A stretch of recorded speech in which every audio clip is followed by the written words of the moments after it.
వేడుకొని చెప్పాను. చాలా పరిశుద్ధుల పరమ తండ్రి వందనాలు. చదవబడినటువంటి వాక్యలేఖనంలో ప్రభావ లోతైనటువంటి సత్యాన్ని ప్రభావానికి స్తోత్రం పరమాత్మాన్ని మాకు తెలియపరచండి. ధ్యానం చేసుకుంటూ ప్రభావ మీ పరిశుద్ధాత్మ సహాయాన్ని మాకు అనుగ్రహించమని ప్రార్థన చేస్తూ మీ నామాన్ని మహిమపరుస్తూ చేయవలసిన అందరినీ దీవించింది, దైవజనాన్ని దీవించిన ప్రభావానికి స్తోత్రం. వెనకల చెవులు గ్రహించగల మనస్సు వీళ్ళందరినీ అనుగ్రహించమని ప్రార్థన చేస్తూ ప్రభావానికి స్తోత్రం. తల్లికి వందనాలు. మీ నామాన్ని మహిమపరిచినట్లుగా ప్రత్యక్షతలోకి మమ్మల్ని నడిపించింది. అయ్యా నీకు స్తోత్రం. ఆయన ప్రభావాన్ని తగ్గించుకుని మీ నామాన్ని హెచ్చించినట్లుగా ప్రభావ నోటికి బోరగా ఉండి మీరే మాట్లాడమని యేసునామమును బట్టి ప్రార్థన ఇచ్చిన తండ్రి. ఆమేన్. 9వ అధ్యాయము 38వ వచనంలో చక్కటి మాట మనకు కనబడుతూ ఉంది. ఒకసారి చదువుతారా? కనుక అంతకంటే ముందు నుంచి చదివితే, కోత విస్తారమే కానీ పనివారు కొద్దిగా ఉన్నారు గనుక తన కోతకు పనివారిని పంపమని కోత యజమానుని వేడుకొనుడని తన శిష్యులతో చెప్పాను. నిజంగా శ్రేష్టమైనటువంటి మాటలు మనము ధ్యానం చేయగలిగితే అందరం కలిసి ధ్యానం చేద్దాం, అందరూ ఆలోచన చేద్దాం. ఎందుకంటే వాక్యం ఎప్పుడు కూడా అందరం కలిసి చేయగలగాలి, లేకపోతే కలిసి ఆలోచన చేయగలగాలి. ఏదైనా మన జీవితంలో కొన్ని విషయాలు ఉన్నాయంటే ఏం చేస్తామో చాలా లేక అందులో వచ్చేటువంటి ప్రతిఫలం బాగుండాలి అంటే కనుక, నష్టాన్ని కలిగించకుండా ఉండాలంటే కనుక చాలా శ్రేష్టంగా మనము ఆలోచన చేస్తాం. ఇదిగో ఈ పరిశుద్ధ గ్రంథము అనాది కాల సంకల్పంలో వ్రాయబడినటువంటి ఈ పరిశుద్ధ లేఖనాలను కూడా మనము ఆలోచన చేసేటువంటి వారిగా లేక పరిశీలన చేసేటువంటి వారిగా మనం ఉండగలగాలి. దేవుని వాక్యం తెలియజేస్తుంది. అపోస్తలుడైన పౌలు వాక్యాన్ని బోధించిన తర్వాత బెరయ సంఘస్థులంట అపోస్తలుడైన పౌలు చెప్పినటువంటి వాక్యము ఆ విధముగా ఉన్నదా లేదా అని పరిశీలన చేస్తూ వచ్చేవారంట. హల్లెలూయా, హల్లెలూయా. సో పరిశీలన అనేది చాలా ప్రాముఖ్యము. పరిశీలన అనేది ఒక చక్కని మార్గాన్ని ఏర్పరుస్తుంటుంది. ఎందుకంటే భక్తి చేసేటప్పుడు ఏదో చేస్తున్నాము, ఏదో వెళ్ళాము, ఏదో ఉన్నాము, ఏదో వచ్చా అన్నట్టుగా కాక వాక్యాన్ని లోతుగా ఆలోచన చేస్తే కనుక తప్పక ఆ యొక్క విత్తనము, ఆ వాక్యపు విత్తనాలు ఎప్పుడైతే హృదయంలో స్థిరపరచబడ్డాయో మీ జీవితాలు వెలిగించబడతాయి. హల్లెలూయా, హల్లెలూయా. మన జీవితాలు వెలిగించేది డబ్బు కాదు, ధనం లేక జనము కాదు, లేకపోతే పరపతులు కాదు, కానీ మన జీవితాన్ని వెలిగించాలంటే కేవలము వాక్యము మాత్రమే. హల్లెలూయా. అందరూ చెప్తారా హల్లెలూయా? సో ఆ వాక్యము మన జీవితంలో ఉంటే కనుక కుటుంబాలు చాలా ఆశీర్వదించబడతాయి. నీకు కష్టం వచ్చినప్పుడు ఆ కష్టాన్ని ఏ విధంగా ఎదుర్కోవాలి, నీకు ఇబ్బంది కలిగినప్పుడు ఆ ఇబ్బందిని ఏ విధంగా ఎదుర్కోగలగాలి, లేకపోతే నీకు అనారోగ్య పరిస్థితుల్లో నువ్వేమి చేయగలగాలి, ఇట్లాంటి ప్రతి పరిస్థితిని కూడా క్షుణ్ణంగా నిన్ను జ్ఞానవంతులుగా చేసేది ఏదైనా ఉందంటే దేవుని సన్నిధి వాక్యము మాత్రమే. హల్లెలూయా, హల్లెలూయా. అటువంటి వాక్యాన్ని మనము పరిశీలన చేస్తున్నటువంటి సమయంలో ఇక్కడ వాక్యం తెలియజేస్తుంది కదా, కోత ఎంతో విస్తారమే కానీ పనివారు కొద్దిగా ఉన్నారు, కొదువుగా ఉన్నారు కనుక తన కోతకు పనివారిని పంపమని కోత యజమానిని వేడుకొనుడని తన శిష్యులతో చెప్పాను. వాక్యాన్ని చదివేటప్పుడు ఎవరితో మాట్లాడుతున్నారు, ఏమని మాట్లాడుతున్నారు, సందర్భం ఏంటి, కర్త ఏంటి, కర్మ ఏంటి, క్రియ ఏంటి, మనం ఆలోచన చేయగలగాలి. అర్థమవుతుంది కదా అందరికీ వాక్యము ఏమి మిమ్మల్ని కన్ఫ్యూజ్ చేయట్లేదు కదా. సో ఎవరు మాట్లాడుతున్నారు, ఎవరితో మాట్లాడుతున్నారు, ఏమని మాట్లాడుతున్నారు, ఈ విధంగా మనం క్షుణ్ణంగా వాక్యాన్ని ధ్యానం చేయగలగాలి. చేసినప్పుడు అది తప్పక మనకు అర్థమవుతూ ఉంటుంది. ఇప్పుడు చూడండి, ఒక ఎగ్జాంపుల్, ఒక వివాహం జరుగుతుంది అనుకోండి. ఆ వివాహంలో ఏదైనా ఒక వస్తువు కానీ పెళ్లి కూతురికి ఏదో తీసుకురాలేదు, చెవులు పెట్టుకునియో ముక్కు పెట్టుకునియో, అప్పుడు ఏం చేస్తాం? నిజంగా పెళ్లి కొడుకు తరపు వచ్చిన వాళ్ళతో ఏం చేస్తాం? దెబ్బలాడతాం. పలానా వస్తువు ఎందుకు తేలేదు, ఆ వస్తువు ఖచ్చితంగా మా పెళ్ళి ఎట్టుకుంటుంది, అటువంటి వస్తువు పెట్టేటువంటి స్తోమతలు చాలా గొడవ పెట్టేస్తారు. చాలా వివాహాల్లో చూసేవాడిని. నిజంగా అడ్డంగా వెళ్ళిపోతారు ఆడవాళ్ళు కూడా. ఎందుకంటే ఆ వస్తువులు ఎవరికి సంబంధించి? స్త్రీలే కాబట్టి. అదో సంతోషం ఆ సమయంలో ఆ పెళ్లి కొడుకు దగ్గర అది తెచ్చుకోవడం, అదో సంతోషం తప్ప అది మరి వేరే ఉద్దేశం కాదని నేను అనుకుంటాను. సో ఆ సందర్భాలు ఏ విధంగా ఉంటాయి? ఒకవేళ అది అయిపోయిన తర్వాత సంవత్సరమో 2 సంవత్సరాల తర్వాత చెప్పుకుంటాం. ఏమని? పలానా రోజుని చెవులకి పట్టలేదు, ఆ రోజు నేనే అడిగాను, ఆ సమాధానం తిన్నంగా చెప్పలేదు, ఇది తన స్టోరీ మళ్ళా, అవును కదా. ఇట్లాగా ఆ జరిగిపోయినటువంటి సందర్భాన్ని ఏ విధంగా అయితే జ్ఞాపకం చేసుకుంటున్నామో, పరిశుద్ధ గ్రంథము కూడా చాలా సంవత్సరాల క్రితము వ్రాయబడినటువంటి గ్రంథము. ఈ వ్రాయబడినటువంటి గ్రంథములో జరిగినటువంటి పరిస్థితులు ఏ విధంగా జరిగాయి, ఎలా జరిగాయి, అక్కడ వ్యక్తులను దేవుడు ఏ విధంగా వాడుకున్నాడు, నడిపించాడు.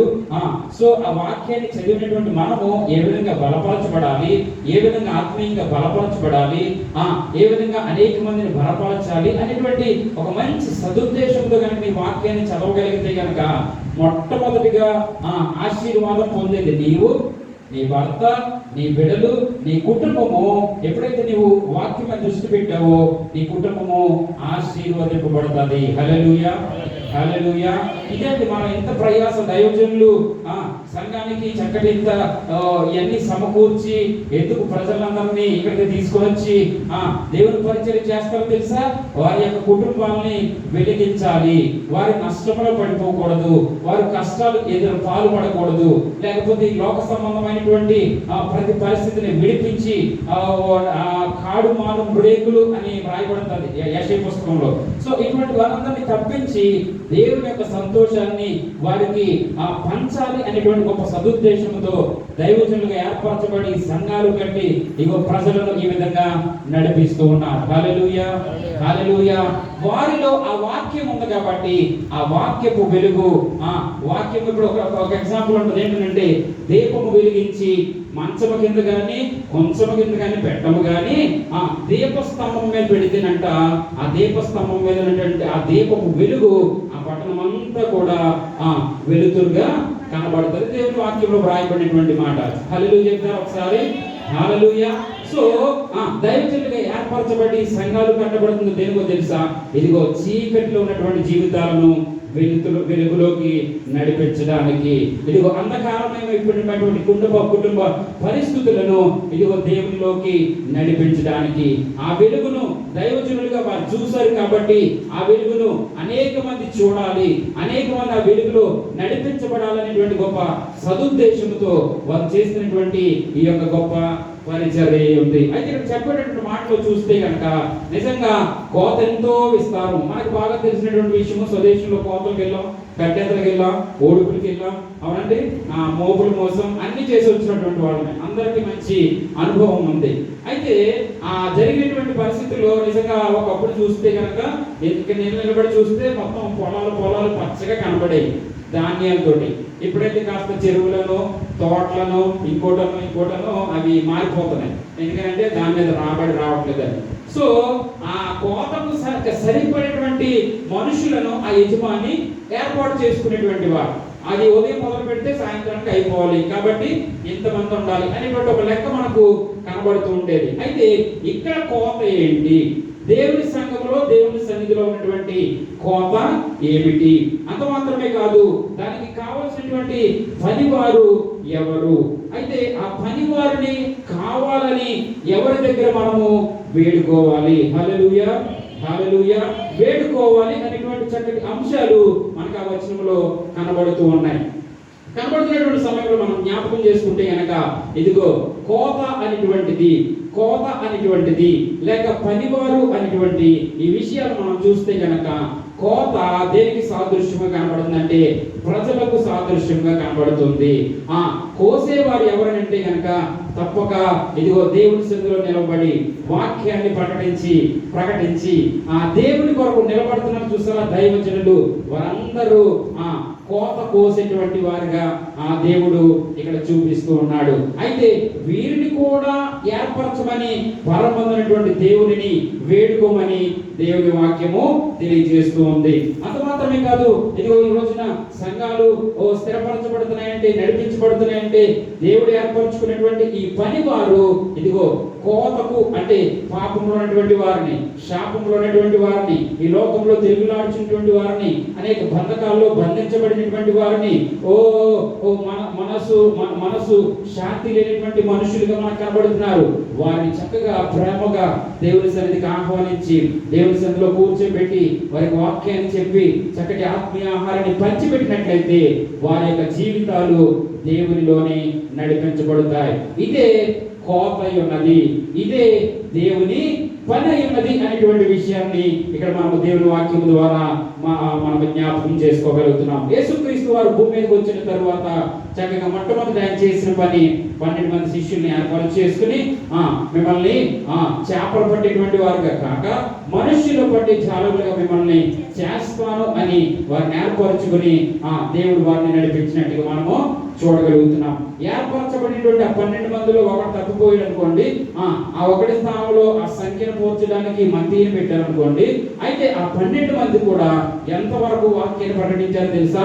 భూమిని తలక్రిందులు చేయువారు ఇక్కడ కనుక వచ్చారు అనేటువంటి గొప్ప సేవ యేసుక్రీస్తు వారి తరువాత వారు చేసినటువంటి సేవను బట్టి ఈ రోజున నీవు నేను మనమంతా కూడా దేవుని వాక్యాన్ని శ్రద్ధగా వినగలుగుతున్నాం. హల్లెలూయా, హల్లెలూయా, శ్రద్ధగా వినగలుగుతున్నాం. కాబట్టి వారు చేసినటువంటి పరిచర్య అనేటువంటి విషయాన్ని జ్ఞాపకం చేస్తున్నాను. ఒకసారి చూస్తే కనుక 12వ అధ్యాయము మొదటి వచనంలో మనకు ఆ మాట 12 మంది గురించినటువంటి ఒక మాటను మనం చదివి ముందుకు వెళదాం. ఆ కాలమందు దినమున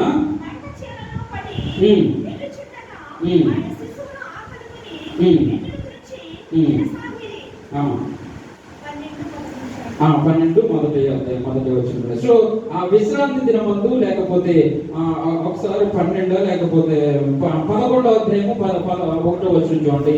యేసు తన 12 మంది శిష్యులను ఆజ్ఞాపించి చాలించిన తర్వాత వారి పట్టణంలో బోధించుటకును ప్రకటించుటకును అక్కడ నుండి వెళ్ళిపోయిన ప్రియ దేవుడి సంగమా, ఈ మంచి రాత్రికాల సమయంలో దేవుడి సేవకులుగా మీకు జ్ఞాపకం చేస్తున్నటువంటి మాట, దేవుని కొరకు దేవుని సన్నిధిలో ఉన్నటువంటి నీవు తండ్రి ఆకర్షిస్తేనే తప్ప ఆయన సన్నిధికి ఎవడు రాడని దేవుని వాక్యం తెలియజేస్తుంది. ఏర్పరచబడినటువంటి దేవుని సన్నిధినటువంటి నీవు నీ జీవితము చాలా ప్రాముఖ్యమైనది. నేను జ్ఞాపకం చేస్తున్నటువంటి మాట, నిన్ను దేవుడు ఏర్పాటు చేసుకున్నాడు. సంఘములో ఒక బలమైనటువంటి స్థావరముగా, పునాదిగా, ఒక స్తంభముగా నిన్ను ఏర్పాటు చేసుకున్నటువంటి సమయంలో నీవు చేస్తున్నటువంటి సేవ, దేవుని మీద ఆధారపడినటువంటి పరిస్థితులు చాలా శ్రేష్టమైనవి. అయితే ఇక్కడ 12 మంది శిష్యులను ఏర్పరచుకుని వారిని పట్టణంలో బోధించుటకును ప్రకటించుటకును అక్కడి నుండి వెళ్ళిపోయేను అనే మాట మనం చూస్తున్నాం. దేవుడు ఏర్పాటు చేసుకున్న తర్వాత మన జీవితాన్ని టోటల్ గా ఆయన చేతుల్లోకి తీసుకుంటాడు. తీసుకుని ఆయన పరిచర్యలు విస్తరించడానికి, ఆయన పరిచర్యలు కొనసాగింప చేయడానికి ఆయా రీతులుగా మనలను దేవుడు వాడుకుంటూ ఉంటాడు. చక్కటి పాటలు పాడేవారుగా, చక్కటి వాక్యాన్ని చదివేవారుగా, లేకపోతే చక్కటి పరిచర్య చేసేటువంటి వారుగా, నానా విధాలుగా మనము నమ్మినటువంటి దేవుడు మనలను నడిపిస్తూ ఉంటాడు. ఆ నడిపింపులో తప్పక నీవు ఆయనకు నమ్మకముగా ఉండగలగాలి. హల్లెలూయా, హల్లెలూయా. నమ్మకముగా ఉండగలిగితే కనుక తప్పక దేవుడు నిన్ను హెచ్చించి దేవుడు అయినాడు. ఒకసారి చూస్తే కనుక లూకా సువార్త 10వ అధ్యాయము 1-2 వచనాన్ని చూద్దాం. లూకా సువార్త 10వ అధ్యాయము. సంఘము విస్తరించబడడానికి, సంఘము పునాదులు బలపరచబడడానికి నేను కొన్ని లేఖనాలను మీ ముందు ఉంచడానికి ఇష్టపడుతున్నా. అటు తర్వాత 10వ అధ్యాయము 1-2 వచనాలు. ప్రభువు 70 మంది ఇతరులను నియమించి తాను వెళ్ళబో ప్రతి ఊరికి ప్రతి చోటికి తనకంటే ముందు ఇద్దరిద్దరినిగా పంపినప్పుడు ఆయన వారితో ఇట్లనెను, కోత విస్తారముగా ఉన్నది గాని పనివారు కొద్దిమందియే, కాబట్టి కోత యజమానిని కోతకు పనివారిని పంపమని వేడుకొనెను అనేటువంటి మాట. సంఘము ఏర్పరచబడిన తర్వాత, సంఘములో ఆహ్వానించబడినటువంటి నీవు నీ జీవితంలో నీకు ఒక బాధ్యతను గుర్తు చేస్తూ ఉన్నది. నీ జీవితంలో నీవు ఒక సంఘంలో ఏర్పరచబడిన తర్వాత నీకు ఒక బాధ్యతను దేవుడు అప్పగిస్తూ ఉన్నాడు. ఆ విధంగానే యేసుక్రీస్తు వారు మొదట, ఆ తర్వాత 12 మంది, ఇక్కడికి వచ్చేటప్పటికి ఎంతమంది అయ్యారు? 70 మంది అయ్యారు. హల్లెలూయా, హల్లెలూయా. నేను చెప్పేటువంటి మాట కూడా, ఇదిగో ప్రియ దేవుని సంఘమా, ఏర్పరచబడినటువంటి మీరు, సంఘంలో స్థిరపరచబడినటువంటి మీరు, ఇదిగో 12 మందిగా ఉన్నటువంటి మంది ఏ విధంగా అయితే 70 మందిగా విస్తరించబడ్డారో అట్టి కృప ఈ సంఘమునకు దేవుడు అనుగ్రహించును గాక, విస్తరించును గాక. దేవుని పరిచర్య ఓ సరిహద్దులు బలపరచబడును గాక. సో ఈ విధంగా మనము దేవుడి వాక్యంలో బలపరచబడాలి. నువ్వేదో సాధారణంగానో మామూలుగా వచ్చి కూర్చున్నటువంటి స్త్రీవి కాదు, లేక పురుషుడు కాదు. ఇంకొక బాధ్యతతోనే దేవుడు నిన్ను దేవుడి సన్నిధిలో నడిపించాడు. హల్లెలూయా. నిజంగా మా సంఘంలో ఒక మాట ఎగ్జాంపుల్ గా చెప్తాను. ఏంటంటే ఒక్కొక్కరికి ఒక్కొక్క బాధ్యత అప్పగించినప్పుడు, వారికి వెనకాల ఉండి నేను ప్రోత్సహించినప్పుడు ఈ రోజున ఎంతో చక్కగా విస్తరించబడి సంఘము ఇంచుమించుగా ఇప్పుడు 4వ సంవత్సరంలో కొనసాగబడడానికి దేవుడు సహాయం చేశారు. నిజంగా అనేక మంది సంఘానికి చేర్చబడడానికి, అనేక మందికి బాప్తిస్మాలు ఇవ్వడానికి, లేక అనేక మంది వాక్యములో గాని, పాటలలో గాని, ప్రార్థన ద్వారా గాని బలపరచబడడానికి దేవుడు ఎంతో గొప్ప కార్యాన్ని చేస్తూ ఉన్నాడు. హల్లెలూయా, హల్లెలూయా. ప్రియ దేవుని సంఘమా, మీ సంఘ కాపరికి చక్కగా సహకారులుగా ఉంటూ ఒక పట్టుదల కలిగి ఉన్నారంటే దేవుడు కార్యాలు చేసేటువంటి దేవుడు. హల్లెలూయా, హల్లెలూయా. పని చేస్తుంటే మనవంతైతే కార్యాలు చేసే వంతు దేవుని దయ ఉన్నది. హల్లెలూయా.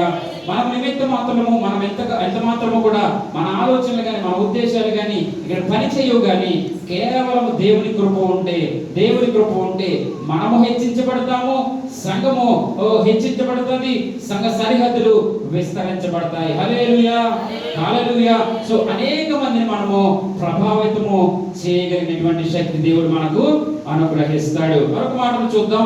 2వ దశలోనికి రాసినటువంటి పత్రిక 3వ అధ్యాయము 1వ వచనంలో ఒక మాట చూద్దాం. స్తోత్రం. 2వ దశలోనికి రాసినటువంటి పత్రిక 3వ అధ్యాయము 1వ వచనం.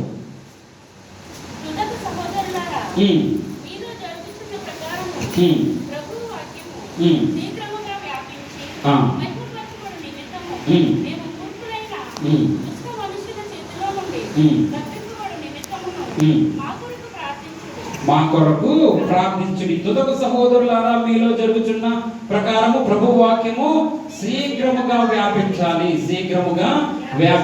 నిజంగా కూడా అంటే చాలా సార్లు ప్రజలు ఏమనుకుంటారంటే, నేను నా ఉద్యోగము, నా కుటుంబము, నాకు వస్తున్నటువంటి ధనము, లేకపోతే నాకు ఉన్నటువంటి ఇల్లు, ఇదే జీవితం అనుకుంటారండి. అదే జీవితం అని అలా ఉండిపోతే ఏ మాత్రం ఉపయోగం లేదు. నీ వల్ల నిజంగా ఎవరికి కలిసి వచ్చేది లేదు. నీవు ఇచ్చేటువంటి ధనము అప్పిస్తున్నావా, దాని వల్ల కూడా ఉపయోగం లేదు. నీవెవరినైనా దేవుని సన్నిధికి నడిపించితే మాత్రమే, వారి ఆత్మను, వారి జీవితాన్ని దేవుని సన్నిధిలో నిలవబెడితే మాత్రమే నీ జీవితానికి గొప్ప ఆశీర్వాదమే ఉంది. హల్లెలూయా, హల్లెలూయా. వేరే విషయాలు ఏది ఎంత ధనధాన్యాలు, బంగారము సహాయం చేయి, ఏ మాత్రము కూడా ఉపయోగం లేదు. ఒక ఆత్మను దేవుని సన్నిధికి తీసుకొచ్చి కూర్చోబెట్టి వారికి వాక్యాన్ని అందించినటువంటి సమయం కానీ, వారిని ఆదరించిన సమయంలో కానీ, వారి కష్టంలో, నష్టంలో, ఇబ్బందులు వారిని నీవు పలకరించగలిగితే, వారి కొరకు ప్రార్థన చేయగలిగితే, అది పరలోకములో గొప్ప ధనాన్ని దేవుని వాక్యము తెలియజేస్తుంది. ప్రియ దేవుని సంగమా, తప్పక చేరి వచ్చినటువంటి నీకు దేవుడు ఒక ప్రత్యేకమైనటువంటి బాధ్యతను ఇచ్చాడు. ఒక ప్రత్యేకమైన ఆత్మ దేవుడు నీలో ఉంచాడు. ప్రతి ఒక్కరూ కూడా ఆ విధంగా దేవుని పని కొరకు, అందుకనే దేవుని దగ్గర వేడుకోవాలంట. నిజంగా మీ సంఘ కాపురులు, ఈ సంఘంలో నింపు ప్రభువా, అనేక మంది తోడుకుని రండి ప్రభువా, ఇదిగో కోతంతో విస్తారం ఉంది. మీ దైవజనులు నిజంగా వారి ప్రార్థనే, ఆ ప్రార్థన ద్వారా ఇది ప్రారంభించబడింది. ఈ ప్రారంభించబడినటువంటి ఈ పరిచర్య విస్తరించబడాలి. హల్లెలూయా, హల్లెలూయా. ఇదిగో ఆ 12 మంది ఉన్నటువంటి వారు 70 మందిగా ఏర్పరచబడ్డారు. ఆ 70 మంది తరువాత ఇదిగో 120 మందిగా అపోస్తలుల కార్యాలకు వెళితే కనుక, లేకపోతే అపోస్తలుల కార్యాలు 10వ అధ్యాయంలో కొర్నేలి దగ్గర అన్యులు దేవునిలోకి వచ్చినటువంటి సందర్భాలు కానీ అక్కడి నుంచి చూస్తే కనుక ఆ 120 మంది 3000 తరువాత 5000 తరువాత ఇక లెక్కకు మించినటువంటి గొప్ప జన సమూహము అని దేవుని వాక్యంలో వ్రాయబడింది. అంటే విస్తరించుట ఈ విధంగా ఉంటుంది.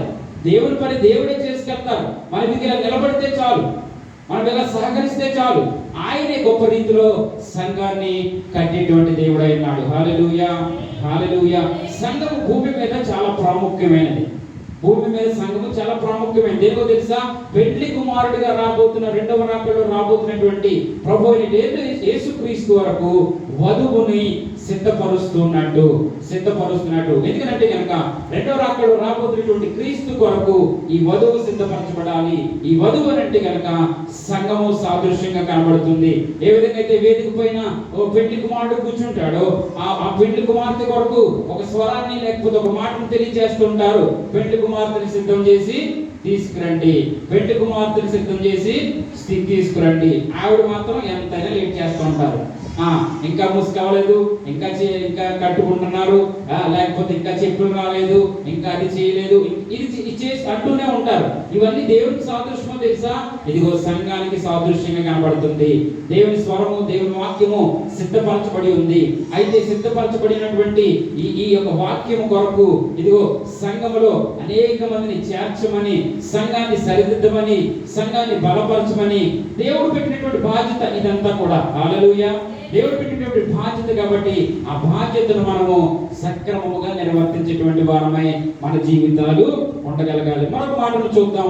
కీర్తనలు రాసినటువంటి గ్రంథము 68వ అధ్యాయము 1వ వచనంలో కూడా చక్కని మాట మనకు కనబడుతుంది. కీర్తన గ్రంథము 68వ అధ్యాయము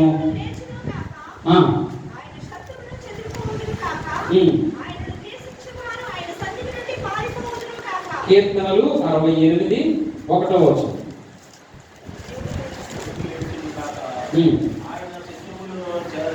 దేవుడు లేచును గాక ఆయన ద్వేషించు వారు ఆయన సన్నిధి నుండి పారిపోదురు గాక. పొగ చెదరగొట్టబడినట్లు నీవు వారిని చెదరగొట్టము, అగ్నికి మయము కలిగినట్లు భక్తిహీనులు దేవుని సన్నిధికి కరిగి నశించుదురు గాక. నిజంగా పరిచయం చేసినటువంటి సమయాల్లో ఎన్నో ఇరుకులు, ఇబ్బందులు, దేవుని నమ్ముకున్నటువంటి వారే వ్యతిరేకులుగా తయారు అయినటువంటి పరిస్థితులు, నిజంగా సేవ పరిచర్యను జరిగించకుండా ఆటంకపరిచేటువంటి మనుషులను కూడా మనము చూస్తూ ఉంటాం. పేరుకు మాత్రమే దేవుని సన్నిధిని చెప్పుకునేటువంటి వారుగా, దేవుని సన్నిధిలో ఉన్నటువంటి వారుగా ఉంటూనే ఇదిగో దేవుని పరిచర్యను ఆటంకపరిచేటువంటి వారుగా, శత్రువులుగా మనకు అయినటువంటి పరిస్థితి కూడా మన జీవితంలో మనము చూస్తూ ఉంటాం. ఎందుకంటే కనుక ఆ వాక్యం తెలియజేస్తుంది, కక్ష చేతనైనను విష చేతనైనను క్రీస్తు ప్రకటించబడమే నాకు శ్రేయస్కరమని చక్కటైన మాట అపోస్తులైన పౌలు తెలియజేస్తుంటాడు. నిజంగా ఎవరు ఏ పరిస్థితులు ఉన్నప్పటికీ కూడా మనకు పెట్టబడినటువంటి బాధ్యత ఏదైతే ఉందో మనము దాన్ని సక్రమముగా సాగించేటువంటి వారమై మన జీవితంలో మనము ఉండగలగాలి. ఆ దేవుని వాక్యంలో దేవుని యొక్క క్రీస్తు యొక్క ప్రత్యేకమైనటువంటి పని ఏంటో తెలుసా? నిజంగా ఆయన భూమి మీదకి వచ్చినటువంటి ఆ పని ఏంటో తెలుసా? మొట్టమొదటిగా 12 మంది శిష్యుల్ని చేయడము. రెండో పని ఏంటో తెలుసా? మన కొరకు ప్రాణం పెట్టడము. యోహాను సువార్తలోనే 14 ఉంటది, నీవు నాకు అప్పగించినటువంటి పనిని సంపూర్ణము చేసింది అనేటువంటి మాట మనము చూడగలుగుతుంటాం. సో శిష్యులు చేసిన తరువాత అది బోధిగంతముల వరకు దేవుని వాక్యము వెళతాది. అంత మాత్రమే కాదు, మన కొరకు ఆయన ప్రాణం పెట్టకపోతే నిజంగా మనకు రక్షణ లేదు, మనకు విడుదల లేదు, మనకు పాప క్షమాపణ లేదు, మనకు బాప్తిస్మ అనుభవం అనేది మన జీవితంలో రాదు. పాత నిబంధనలో నిజంగా ఏదో ఆ కోడెనో గొర్రెనో ఆ రక్తాన్ని చిందించి వారి పాపాలను కడుక్కుని మరలా పాపం చేసి మరలా కోడనో మేకనో కోయడము, మరలా పాపాన్ని చేసి ఇట్లాంటి పరిస్థితి పాత నిబంధనలో కనబడుతూ ఉంటది. అయితే పరిశుద్ధుడైనటువంటి యేసుక్రీస్తు వారు మన కొరకు ఒక్కసారి మరణించెను. హల్లెలూయా, హల్లెలూయా. ఆ పరిశుద్ధ రక్తములో కడగబడినటువంటి నీవు నేను మనమంతా కూడా పరలోకానికి వెళ్ళడానికి, లేక పరిశుద్ధులుగా ఏర్పరచబడడానికి, పరిశుద్ధులైనటువంటి యాజక సమూహము అని చెప్పడానికి దేవుని వాక్య లేఖనాలు మనకు కనబడుతూ ఉన్నాయి. కాబట్టి ఈ విధంగా మనం చూస్తే కనుక మన జీవితంలో మనము చాలా ప్రాముఖ్యముగా దేవుని కొరకు మన సమయాన్ని వెచ్చించే వారంగా మనం ఉండగలగాలి. మన జీవితంలో దేవుని పని చేయడానికి మనము ప్రత్యేకించబడినటువంటి వారంగా మన జీవితాలను మనము పరచుకోగలగాలి. ప్రియ దేవుని సంగమా, చేరి వచ్చినటువంటి నీవు, వాక్యం వింటున్నటువంటి నీవు తప్పక దేవుని యొక్క దృష్టిలో ఒక శ్రేష్టమైనటువంటి స్త్రీగా, శ్రేష్టమైనటువంటి పురుషునిగా దేవుని వాక్యాన్ని వెంబడించడం మాత్రమే కాదు, దానిని ఏ విధంగా అనేక మందికి ప్రచారం చేయాలి, ప్రచురపరచాలి అనేటువంటి విషయంలో కూడా నీవు శ్రద్ధ కలిగి ఉండగలగాలి. నిజంగా ఆ కొద్ది రోజులు కష్టపడితే కనుక ఒక్కొక్కరు ఇంకొకరిని తీసుకొచ్చారనుకోండి, ఏమవుతుంది? చక్కగా ఈ సంఘము విస్తరించబడతాది. ఆ తరువాత వచ్చినటువంటి వారు ఇంకొకరిని తీసుకొచ్చారనుకోండి, అప్పుడేమవుతుంది?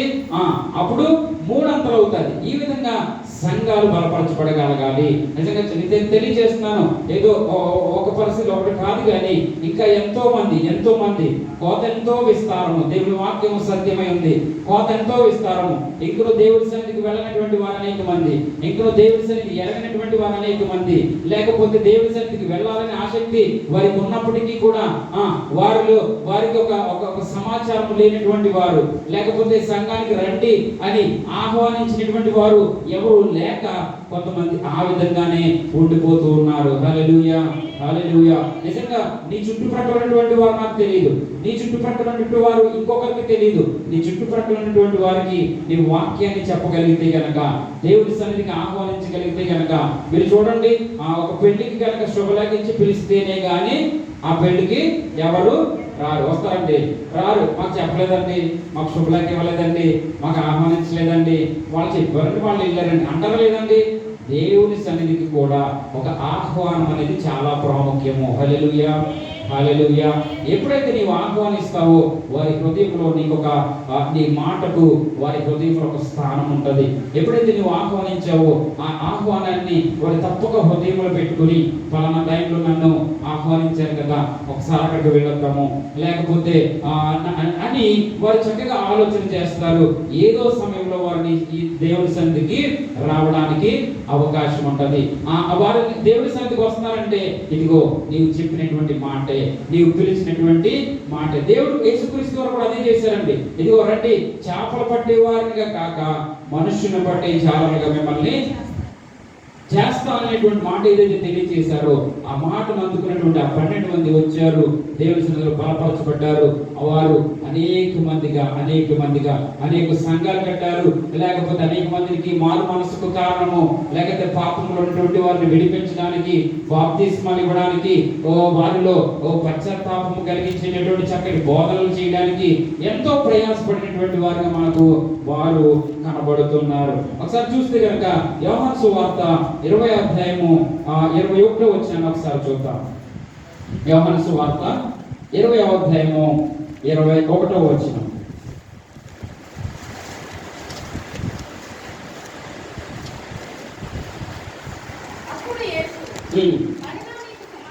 సమాధానం కలుగును గాక, తండ్రి నన్ను పంపిన ప్రకారం నేను మిమ్మల్ని పంపుచున్నానని వారితో చెప్పాను. తండ్రి నన్ను పంపిన ప్రకారం నేను మిమ్మల్ని పంపుచున్నాను. ఇదే దేవుని వాక్యంలో ఉన్నటువంటి ఒక సర్వ సత్యముగా, సర్వ జ్ఞానముగా మనకు కనబడుతూ ఉంటుంది. అదే అంటాను కదా, ఇదిగో కొంతమందిగా ఏర్పరచబడినటువంటి మనము సంఘము విస్తరించబడాలంటే ఇదిగో ఆయన యొక్క ప్రణాళిక అయి ఉంది.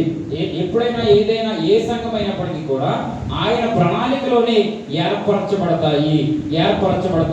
నేను మామూలుగా కూడా నాకు చాలా ఇష్టం, నాకు చక్కగా ఇలాగ ప్రారంభించబడింది అంటే కనుక మా జీవితం ఎలాగా సహకరించాలనేటువంటి మంచి ఆలోచన కలిగి ఉంటుందో వెంటనే అక్కడికే వెళ్ళాలి. పెద్ద వాటికి నాకు అంత ఆసక్తి ఉండదు, కానీ చక్కగా వెళ్ళాలి. ప్రారంభించబడినటువంటి పరిచర్యను చక్కగా కొనసాగించడానికి వారికి సహకారులుగా ఉండాలనేటువంటి ఒక మంచి ఆలోచన. ఎందుకంటే కనుక మామూలుగా కూడా మంద ఎక్కువ ఉన్నటువంటి పరిస్థితుల్లోనంట మజ్జిగ పలచగా అయిపోతూ ఉంటుందంట. మంద తక్కువ ఉంటేనే క్వాలిటీ ఫుడ్ మనం అక్కడ తినగలము. కాబట్టి ఆ చక్కని ఆ చిన్న పరిస్థితులు ఏదైతే ఉందో వారు చక్కగా మాట వింటారు, లేకపోతే చక్కగా దేవుని మాటకు లోబడతారు, సంఘాన్ని బలపరచాలని ఒక ఆశ కలిగి ఉంటారు. ఇటువంటి ఆసక్తి కలిగినటువంటి వారి దగ్గరికి వెళ్ళాం అనుకోండి, ఆ వాక్యాన్ని వారి హృదయంలోకి వారు తీసుకుంటారు. హల్లెలూయా, హల్లెలూయా. సో తీసుకునేటువంటి వారు కావాలి తప్ప విడిచిపెట్టేవారు దేవునికి అవసరం లేదు. హల్లెలూయా, హల్లెలూయా. వాక్యాన్ని ముగించడానికి ఇష్టపడుతున్నాను. నీకు వాక్యము అర్థమైందని నేనైతే ఆశపడుతున్నాను. నా యొక్క ఈరోజు వాక్యాన్ని వివరించినటువంటి ప్రధానమైనటువంటి అంశాలు ఏంటంటే కనుక దేవుడి సన్నిధిలో మనలను దేవుడు ఏర్పరుచుకున్నాడు. నీవు అనుకుంటున్నట్టుగా నీ పని కాదు, లేకపోతే నీవు ఉన్నటువంటి స్థలము కాదు, నీవు ఉన్నటువంటి ఆ చిన్న పరిస్థితులు కాదు. నిన్ను దేవుడు హెచ్చించే దేవుడై ఉన్నాడు, నిన్ను ఉన్నత స్థలాలకు నడిపించే దేవుడై ఉన్నాడు.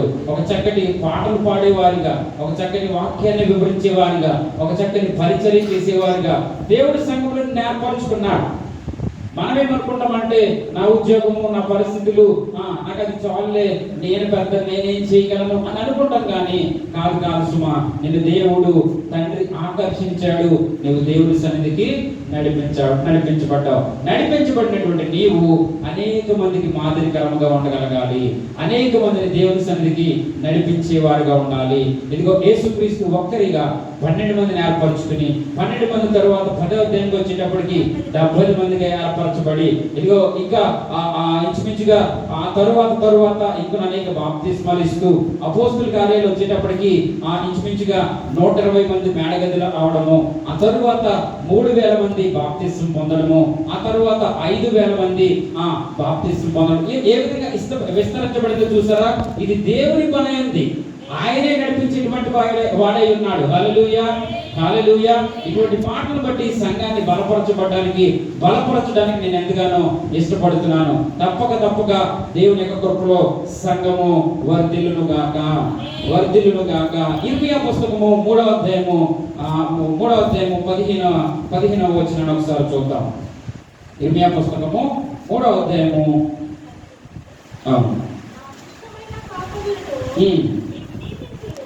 మీకు నీ 3వ అధ్యాయము 15వ వచనంలో ఏమంటున్నారంటే, నాకు ఇష్టమైన కాపురులను మీకు నియమించును, వారు జ్ఞానముతోనూ వివేకముతోనూ మిమ్మల్ని ఏలుదురు.